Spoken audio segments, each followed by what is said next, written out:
didn't really want to do this video, but I felt like I would be doing a disservice to new coin roll hunters out there, and I kind of wanted to shed a light on something that I don't think is really talked about much in the coin hunting community, and that is coin roll hunting actually worth it? Hi everyone, welcome to another episode of Campbell's Coins. Coin roll hunting. I mean, you see tons of videos of it out there, YouTubers left and right. They're going through 50-cent, half-dollar boxes, 500, pulling out silver piece after silver piece, 40%, 90%, just stack them up there. But how, I don't want to say it's fake, how realistic is it? Well, I'm going to go over my experience with coin roll hunting, and you can probably use that to determine if you should get into coin roll hunting. Now, don't get me wrong, I'm not calling out these YouTubers for stacking their rolls or anything like that. I'm speaking primarily to how rare it is to actually find silver when you are coin roll hunting, and I want to weigh with you the pros and cons that I have experienced just in my last 4 months of coin roll hunting. And this video is primarily speaking to hunting half dollars, just because I've done pennies, I've done nickels, I've done half dollars, and out of all those, the half dollars have given me the least amount of return. And I just don't think that's talked about much on YouTube at all. Now, the very first thing you have to ask yourself is, why am I coin roll hunting? If you're coin roll hunting because you're doing it as a hobby, then this video isn't really directed to you, because it doesn't matter what it costs or time. You're doing it because you just want to do it to have fun. Now, if you're coin roll hunting as like a business or as a way to get extra silver or make money, this video is directed to you. Now, first off, I'd like to go into the cons of coin roll hunting. And the very first step you're going to need if you're in a coin roll hunt is you have to find a source for your coins. Typically, that's going to be a bank. Now, you have to find a bank that will also provide you with half-dollar boxes. That's not all that common. In fact, I think you might hear a lot of people out there, their banks do not provide them any half-dollar boxes, they can't get them, or there's expenses involved in getting them. Now, in my experience, my bank would get any box that I wanted, any box, but I would have to pay for it. So aside from the first con of finding an actual source for your coins, the second con or thing against coin roll hunting is the cost. Now, after watching a few YouTubers, I saw what you had to do to build a relationship up with your bank, and after getting some coins with my bank, I wanted to dive into that relationship a little bit more. I wanted to kind of give back to my bank. So I asked them, hey, you know, what can I do to keep this relationship going? How can I keep getting some coins from you? And one of the very first things they mentioned was, well, you could pay the return fee for returning the coins to the bank, which was, I think, 15%. Yeah, 15% to return all loose change back to them. Now, they didn't accept rolled up coins or coin rolls. If I put them back in there, they didn't accept them because they had a coin counting machine, and they'd have to take them out and put them back into that machine. So when I was talking to them about this, they actually lowered it for me to 5%, and 5% of, you know, doing 2 boxes of halves is still good amount of money. Now, in order to get coins from my bank, it cost me $5.25 a box. That was the cost that the bank has or is charged, and they're passing that cost on to me. I get that. So I pay $5.25 per box, and this is, so I'm already out money before I even start coin roll hunting. And that's not including, buying the boxes, of course. This is the $5.25 on top of the cost of the box. So if I was buying just a single box of $half, which is usually $500, it'd be $505.25. So I typically ordered around $2,000 worth of halves every month. Now you tack on that $5.25 per box. That's going to be $22. As I'm walking out the door, that's what I've already been charged. And then you tack on that 5% that they charge when I return the coins, and you're looking at, so if I return $2,000 worth of halves, I'm out $100 just from returning them back to the bank. That doesn't mean if I found anything, so I'm out the $22 to get them, and then I'm going to be out the $100 to return them. So if you combine those two, I'm out $122, and that's typically before I have even searched for anything. Now, I do hear you out there. I could take them to another bank. I could drop them off elsewhere. I didn't want to bother with that. I kind of wanted to see how this played out, to kind of give a realistic view to other people, because not a whole lot of other people have the chance to go around to 8 different banks within their community and open up accounts in every single one of them and do this other BS where you're just driving around all day long grabbing stuff. I just wanted to do a little experiment of just going to my bank, returning to my bank, and seeing how that would play out. So this $122, that means that I have to find $122 worth of silver or rare coins or errors just to break even. And we're getting into another expense that I haven't really mentioned much. So a 90% coin, a 90% half dollar, is typically worth between $6 and $12 depending upon condition, sometimes more, but I would say on average a circulated half, 90%, is worth between $6 and $12. That would mean I would have to find 20 90% half dollars to make up for this cost of, getting the boxes and then returning those coins. I'm not making anything, I just have to find 20 just to break even.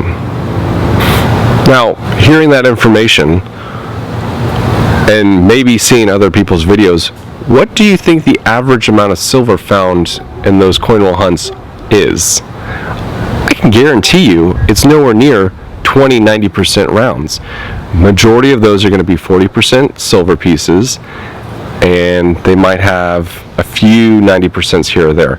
Now there is the odd occasional video where somebody will come across a collection dump and they'll have 70 silver pieces. Yeah, great. They made up for it.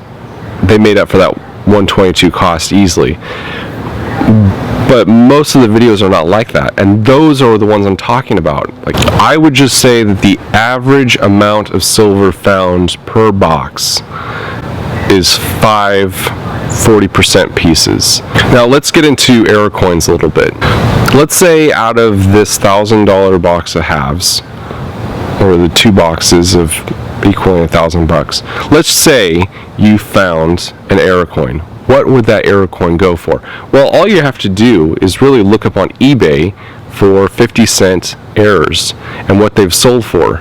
And you can see that a whole lot of them do not sell for that much, especially the more common ones. I mean, you have to really find a rare coin for you to actually make some money off of that.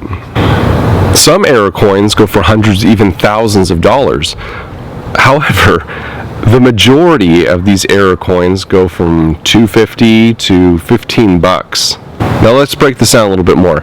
Typically, when you're pulling coins from these boxes, these coins are going to be circulated. They're not going to be in mint state condition. So even if you did find this hyper rare error, that doesn't always equate to a big payday because the coin isn't in great shape. Now, there are, of course, those unicorn examples where it doesn't matter what grade the coin is in at all. If you find that error, you hit pay dirt. I'm talking to majority of coins live by the rule of, if it's not in the greatest of shape, it's not going to get that much money. So yeah, it's great to find error coins, and yeah, $15 finding that error coin based off a 50-cent piece, you've made a good amount of profit there. But what else did this cost you? I mean, we're already out $122 for getting the coins, and we're out for returning them. But what else is this costing you, this coin roll hunt process? And the answer to that is your biggest cost when it comes to coin roll hunting, and that is time. So how much time did it take for us to go through and find all these silver coins and error coins? Well, I can tell you that by searching $1,000 worth of halves, that's 2,000 coins, by the way, that takes me about 8 hours. Now that's 8 hours of opening them up, checking real quick for silver, putting them in a pile, then coming back to them and going through them one by one, checking for errors. I put aside the key dates that have the errors, and then I search through them under the microscope. That's 8 hours of time to go through 2 boxes of $half. Now, if you can go through that faster, great. I can go through in 2 boxes in about 20 minutes just looking for silver. If that's all I cared about, that's all the time it takes for me. But if I was actually searching for errors and everything else, it's about 8 hours. So what is that time worth to you? And essentially, that 8 hours is a day's worth of work. And assuming you're making $15 an hour, I mean, I don't know what you make, but let's say you make $15 an hour. An 8-hour day would bring you $120. So if you take taxes out, you're looking at about $90 for working an 8-hour day at $15 an hour. Add this $90 to the $122 that you had from the bank costs, and you're looking at about $212 cost to you for searching these 2 boxes of $half. So now that we have the total cost, you have to find even more silver or more error coins in order for you to just break even. So we're not even talking about making profits yet. We're just talking about you breaking even. You would have to find 36 90% coins in those 2 boxes just to break even. How many videos, actually ask yourself this, how many videos do you see out there where people are coin roll hunting halves and pulling out 36 90% coins every single time? I would say they maybe get that in 1 year. Maybe. So, I mean, is it impossible? Of course not. But is it common? No, I don't think so at all. Now, there's a few factors here. This charge would not be so high if you didn't take all this time to search for the coins. If you were looking for silver, like I said, it takes me about 20 minutes to go through $1,000 worth of halves if I was just looking for silver. I just peel, look, dump. Simple as that. But if I was looking for more stuff, that's where it kind of costs you more. But even if you were just looking for silver, you're still looking at the cost where it takes to get that from the bank and then costs to return it to the bank. All right, well, let's look at this a little bit more. If you're getting charged like my bank charges me, I'm at $122. Instead of doing that and coming up empty with these coin roll hunts, I could just spend that money on, say, 8 ounces of silver. So instead of just flushing it down the drain and giving it to the bank, because I want to look for free silver, I could just go out and buy 8 ounces of silver, and I have everything that I'm looking for. I could never find 8 ounces of silver coin roll hunting, period. That's just not going to happen. That takes 0 time out of my day, and I have all the silver that I want. Now, some of you may not be charged from your bank like I'm charged. Well, you still have to consider and factor in the time that it takes for you to go through all this stuff. And that's like I said, that's another big cost.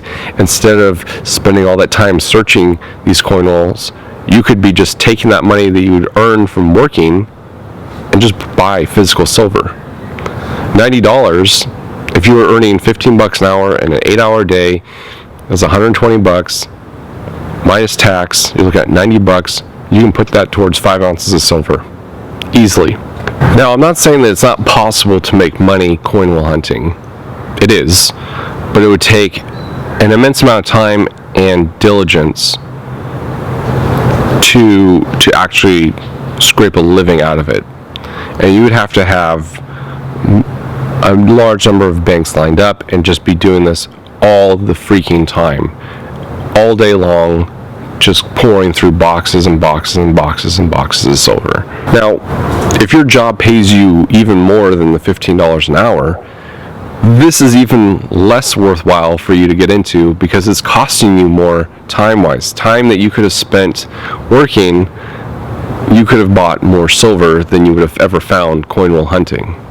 Now I hear you out there. You're saying, but Campbell's coins, there's still a chance I could find that really, really rare $half. Least you can do is level with me.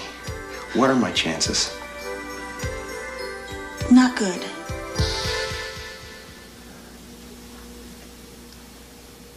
You mean not good like 1 out of 100? I'd say more like 1 out of 1,000,000.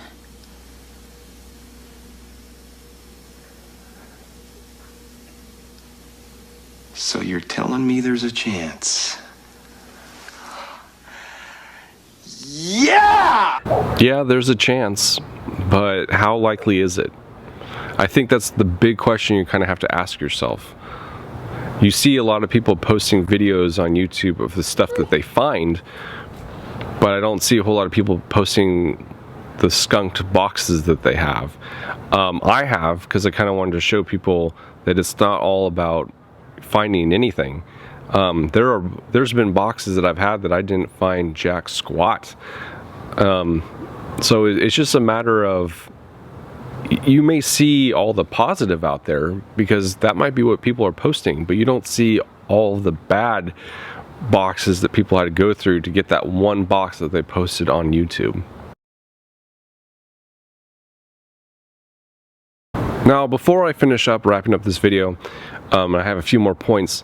If you're getting any value out of this, go ahead and hit that like button. And if you haven't subscribed already, please consider subscribing. I really do appreciate everyone's support. It really means the world to me. Well, let's get back to it. So I think after everything, the one thing you have to really ask yourself is coin roll hunting worth it?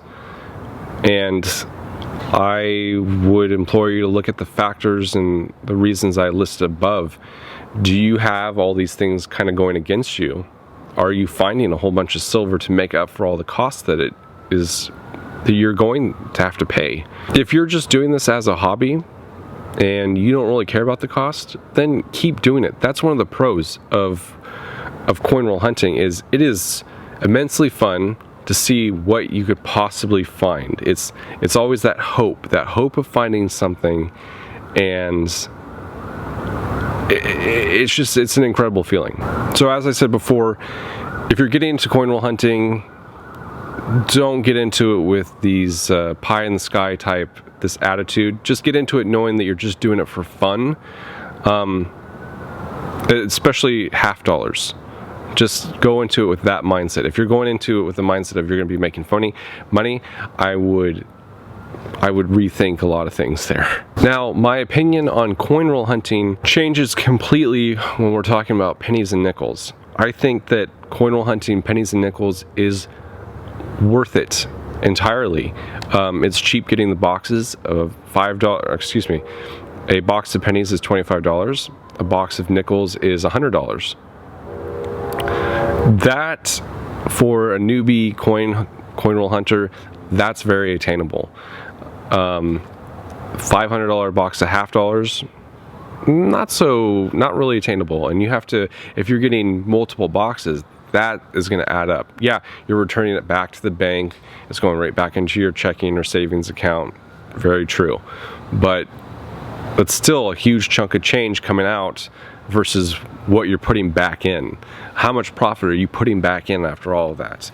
Now, I say that coin roll hunting pennies and nickels is worth it because in my experience it has been. I've done, I think, 2 boxes of pennies, and so that's $50 total.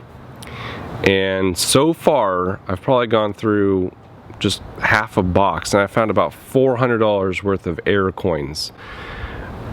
I would say that I don't know how typical that is, but it's not like I found a huge cache of coins. There's just a few. And again, I apologize for the low lighting. It's really hot in California, and so I'm doing this in the evening. I think it's around 8:50 or 8:30, somewhere around there. Anyways, the video is wrapping up. So compared to all the other boxes, I think that pennies and nickels have a lot more value there.